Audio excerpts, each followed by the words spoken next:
ہے قول محمد قول خدا فرمان نہ بدلا جائے گا، بدلے گا زمانہ لاکھ مگر قرآن نہ بدلا جائے گا۔ الحمدللہ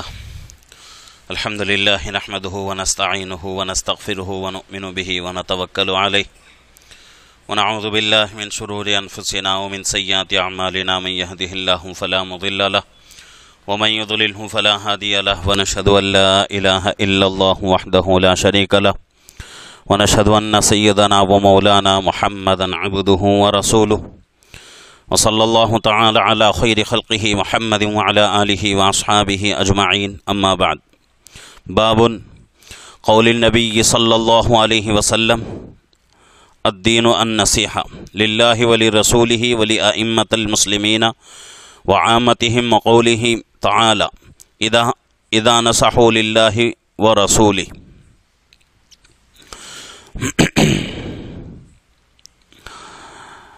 حدیث شریف کا سلسلہ الحمدللہ جاری ہے۔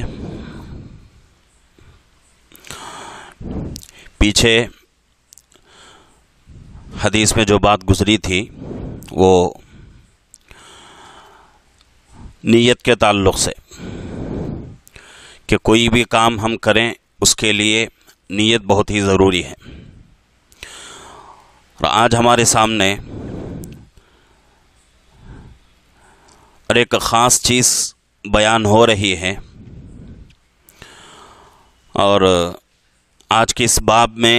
دو حدیثیں مروی ہیں، دو حدیثیں نقل کی جا رہی ہیں۔ یہ دونوں حدیثوں کے راوی حضرت عبداللہ بن جریر رضی اللہ عنہ،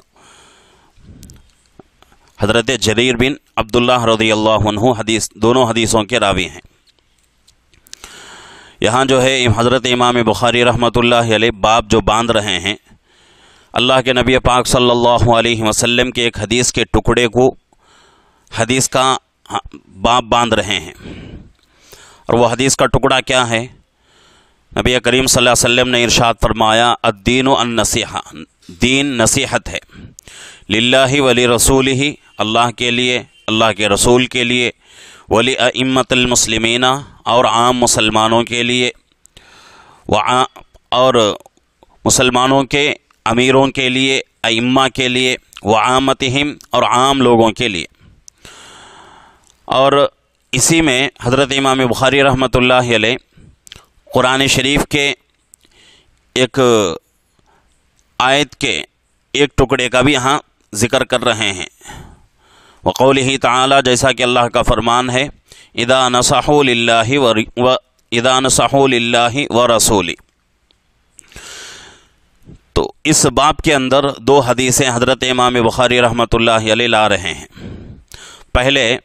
باب میں جو حدیث کا ٹکڑا ذکر ہو رہا ہے اس کو سمجھتے ہیں، اس لیے کہ حدیث کا ترجمہ سننے کے بعد ہمارے اندر اشکال آ سکتا ہے۔ حدیث کیا باب باندھ رہے ہیں حضرت امام بخاری رحمۃ اللہ علیہ؟ اللہ کے نبی صلی اللہ علیہ وسلم کے حدیث سے نبی کریم صلی اللہ علیہ وسلم نے ارشاد فرمایا الدین النصیحہ، دین نصیحت ہے، کس کے لیے؟ للہ، اللہ کے لیے، ولی رسولہ، اور اس کے رسول کے لیے، ولی ائمۃ المسلمین، اور مسلمانوں کے امراء اور ائمہ کے لیے، وعامتہم، اور عام لوگوں کے لیے، سب کے لیے دین نصیحت ہے۔ اب یہاں جو ہے اشکال ہو سکتا ہے کہ بھئی اللہ کو ضرورت کیا ہے، اللہ کے لیے نصیحت کی ضرورت کیا ہے؟ انسانوں کے لیے نصیحت کی ضرورت ہوتی ہے، ناصح کی ضرورت انسان کے لیے ہے۔ ناصح کس کو کہتے ہیں؟ نصیحت کرنے والے کو۔ نصیحت کی کس کو ضرورت ہے؟ انسان کو۔ اللہ رب العزت تو عالم الغیب ہیں، وحدہ لا شریک ہیں۔ اب اللہ کو یہاں نصیحت کی ضرورت کیا تھی جس کے بارے میں اللہ کے نبی صلی اللہ علیہ وسلم نے فرمایا کہ بھئی دین نصیحت ہے اللہ کے لیے، اللہ کے رسول کے لیے، اور مسلمانوں کے اماموں کے لیے، اور عام لوگوں کے لیے؟ کیوں فرمایا؟ تو وجہ اس کی یہ ہے کہ دین جو ہے نصیحت تو ہے، اللہ کے لیے بھی ہے، اللہ کے نبی کے لیے بھی ہے، اور اماموں کے لیے، علماء کے لیے بھی ہے، اور اسی طریقے سے عام لوگوں کے لیے بھی ہے۔ اب مطلب